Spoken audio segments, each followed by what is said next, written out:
আজ থেকে হাজার হাজার বছর আগে এক ভয়ঙ্কর জাতি পৃথিবীকে ধ্বংস করতে চেয়েছিল। তারা ছিল এতটাই নরপিশাচ যে এক রাতে গোটা নগরী নিশ্চিহ্ন করে দিত। আর সেই জাতি আজও বেঁচে আছে। তারা কোথায় আছে জানেন কি? তারা এখনও আমাদের পৃথিবীরই এক অজানা প্রাচীরের আড়ালে বন্দী। আর খুব তাড়াতাড়ি তারা বেরিয়ে আসবে। তখন কি হবে জানেন? তারা পৃথিবীর সমস্ত পানি খেয়ে ফেলবে। গাছ, পশু ও মানুষ সব মেরে ফেলবে। আজকের ভিডিওতে জানাবো সেই ভয়ঙ্কর জাতি ইয়াজুজ মাজুজের লোমহর্ষক কাহিনী।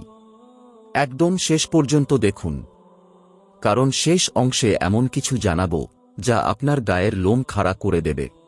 কে এই ইয়াজুজ মাজুজ? কোথায় তারা লুকিয়ে আছে? কখন তারা বের হবে? তাদের ফিতনা কত ভয়ানক হবে? আসুন কুরআন ও সহিহ হাদিসের আলোকে সেই ঘটনা জানি। ইয়াজুজ মাজুজ কারা? ইয়াজুজ মাজুজ হচ্ছে এমন দুটি জাতি যাদের সৃষ্টি হয়েছে আদম নবীর সন্তানদের মধ্য থেকে। হযরত নূহ নবীর পরবর্তী বংশধরদের মধ্য থেকে এই দুটি জাতির উৎপত্তি। তবে তাদের স্বভাব চরিত্র ছিল ভয়ঙ্কর। তারা ছিল হিংস্র, ধ্বংসাত্মক এবং মানুষ হত্যায় পটু। তাদের নিয়ে বলা হয় তারা দিনরাত সবকিছু ধ্বংস করত। বাগান, জনপদ, গবাদি পশু কিছুই ছাড়ত না। এমনকি নিজেদের জাতের মধ্যেও রক্তপাত করত। কুরআনে কারিমে ইয়াজুজ মাজুজের নাম এসেছে সূরা কাহাফ এবং সূরা আম্বিয়াতে। আল্লাহ তাআলা বলেন, তারা প্রতিটি উচ্চস্থান থেকে ছুটে আসবে। ইয়াজুজ মাজুজ যখন তাদের সীমাহীন তাণ্ডবে মগ্ন ছিল, তখন আল্লাহ তাআলা একজন ন্যায়পরায়ণ বাদশাহ পাঠালেন। তার নাম ছিল জুলকারনাইন। তিনি ছিলেন এক পরাক্রমশালী বাদশাহ এবং বিশ্বজয়ী।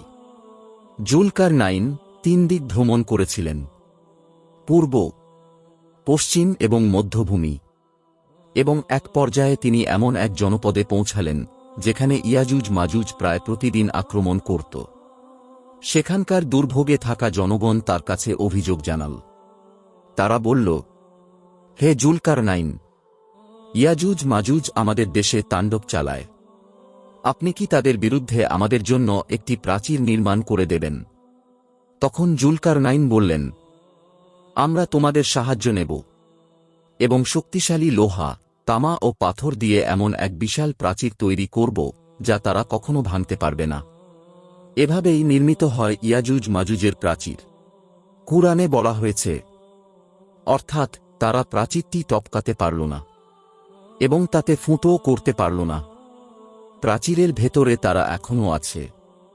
ইয়াজুজ মাজুজ সেই দিন থেকেই সেই প্রাচীরের আড়ালে আবদ্ধ।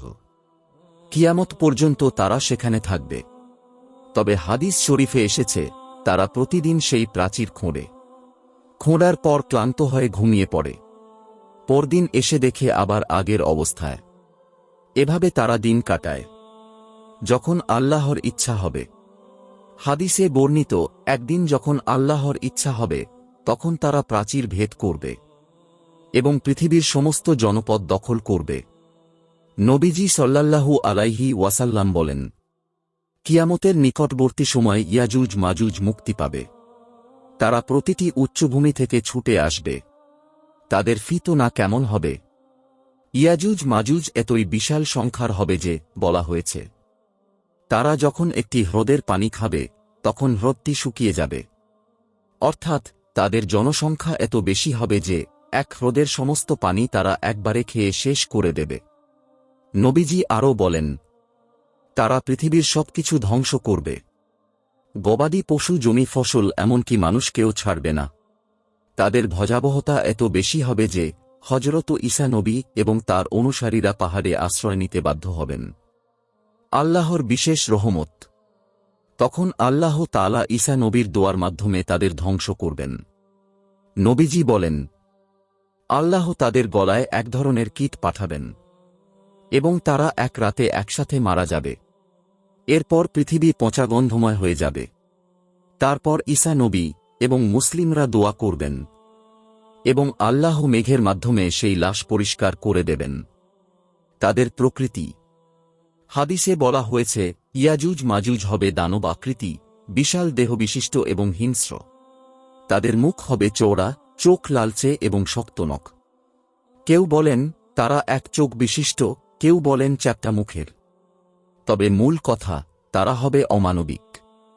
নবীজি সাল্লাল্লাহু আলাইহি ওয়াসাল্লাম বলেন, তাদের মধ্যে একজন মারা গেলে বাকিরা খাবে, অর্থাৎ তারা নরখাদক হবে।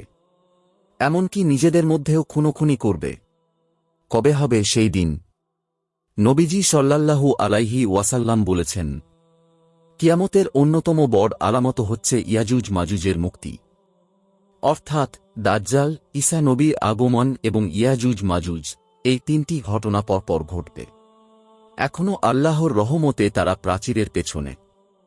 তবে হাদিসে এসেছে, প্রতিদিন তারা খোঁড়ে এবং একদিন আল্লাহ যখন বলবেন আজ বের হও, তখন তারা বের হবে। তাদের বর্তমান অবস্থান কোথায়? বিভিন্ন হাদিসের ব্যাখ্যায় বলা হয়, তারা ককেশাস পর্বতমালার কোনো এক গুহা বা পাহাড়ের আড়ালে আছে। কেউ বলেন তুর্কিস্তান অঞ্চলে, আবার অনেকে বলেন সাইবেরিয়ার কোনো দুর্গম পাহাড়ে। কিন্তু আসল অবস্থান একমাত্র আল্লাহ জানেন। কুরআন ও হাদিস বলেছে, তারা আকাশে উঠতে পারবে না। তাই আল্লাহ তাদের একটি প্রাচীরের মধ্যে আবদ্ধ করেছেন।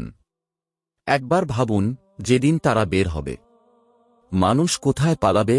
কোথাও আশ্রয় পাবে না। তাদের সংখ্যা হবে এত বিশাল, বলা হয়েছে প্রতি 1000 মানুষের মধ্যে 999 জন ইয়াজুজ মাজুজ। অর্থাৎ মানবজাতির একমাত্র অবলম্বন হবে ঈসা নবীর নেতৃত্বে পাহাড়ের আশ্রয়। তাই আমরা কি সেই দিনের জন্য প্রস্তুত?